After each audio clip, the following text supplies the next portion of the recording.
একটাই প্রশ্ন আমার, কেন ভালোবাসনি আমাকে দুঃখ দিতে?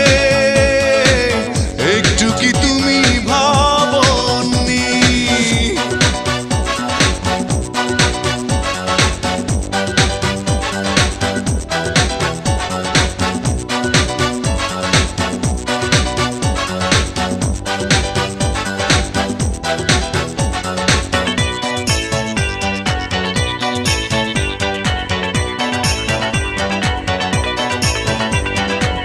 ভালোবাসা ভুলে গেছো দূরে চলে,